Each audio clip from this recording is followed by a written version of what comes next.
Hello my bunnies, I know this is a little bit unusual from how I usually do my intros, but as you can see, I'm including some pictures of me at the lake. And this is because I'm not doing my regular intro and I wanted to explain why. We went to the lake this past weekend and I got thoroughly sunburnt.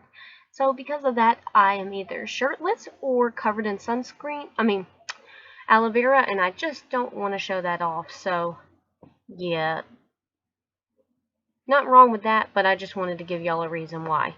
And other than that, I will announce ahead of time what time or what the next video is going to be for next week. And I'll announce it on my YouTube channel. And I hope you guys enjoy this tutorial. This is a tutorial of Roblox Piggy that was requested by a person that I will put in the description box below. And I will be back to normal next week. Hopefully I shouldn't be sunburned by then. Alright, thank you guys so much for watching. Don't forget to like, comment, and subscribe, and let's get into this. See you there, my bunnies. For this tutorial, you're going to need the following colors: red, Dusty Rose, Sculpey 3, black, and Hazelnut from Sculpey 3. Or just use whatever shade you prefer. We're going to start with the red, which is mixed in with a little scrap clay, so ignore the glitter.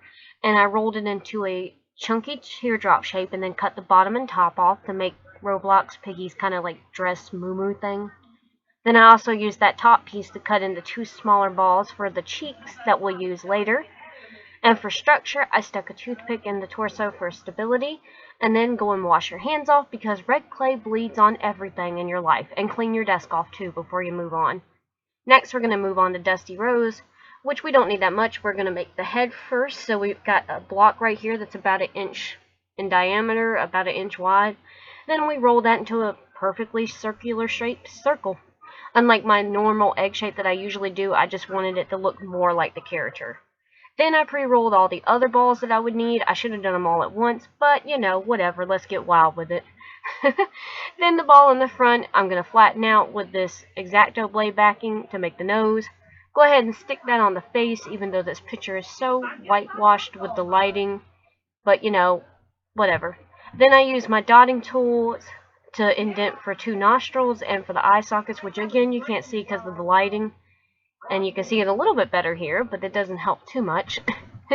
Next, we're going on to the other 2 slightly bigger balls right here, which we're going to press down the same way, about the same thickness as well. And then you're just going to cut off just a little nib. You can make these a little more rounded by keeping more on. I know mine look more like mouse ears. I'm sorry, I messed up. They should have been a little more rounded to look more pig-like. But just cut off less if you want them to be more round. Then stick them on the head using some Loctite glue to make sure, or some kind of super glue to make sure to stick. Something adhesive. Then the last 2 balls are going to be the arms, so you roll them into teardrops and then press them down flat. After you press them down flat, cut the tops off wherever you need them to be angled when they're going to lay on the body. And then just go ahead and stick that onto the body appropriately. To curl the hands, I just curled it around any circular object near me. My, like blending tool or something that's circular. Anything really that you have handy, a pencil if it's round. Next, we're going to move on to the hazelnut, which we're going to roll 1 long teardrop shape, like so. This will be the bat. Then I cut off just a little bit at the end so it would be flat, and then rolled that into a ball and pressed it out, and glued it onto the end of the bat so it looks more like a bat. Then I took the black clay, and I went on ahead and made the eyeballs. I know I usually use diamonds, but I'm going to use 1 diamond to give a better effect.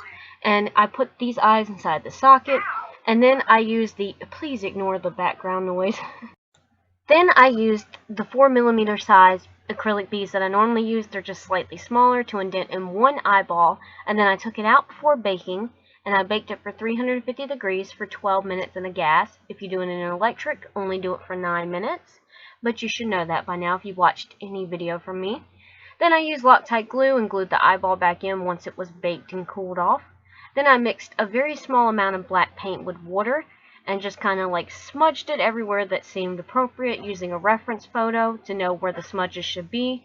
And as you saw, I just kind of wiped the excess off with a paper towel. Once that was dry, I used E6000 to glue it to the wooden base, which I changed it to the square shape instead of the circle at the beginning. And then I glazed it with polyacrylic floor varnish from Walmart, and I glazed it with 2 coats, and then you're done. I know this tutorial was super short, but it didn't really need to be long. It just needed to be exactly what it is. But I hope you guys still enjoyed it the same. All the normal video stuff will return again next week, so look forward to that. Thank you guys so much for watching. I hope you enjoyed this, and don't forget to like, comment, and subscribe. Bye-bye, my bunnies!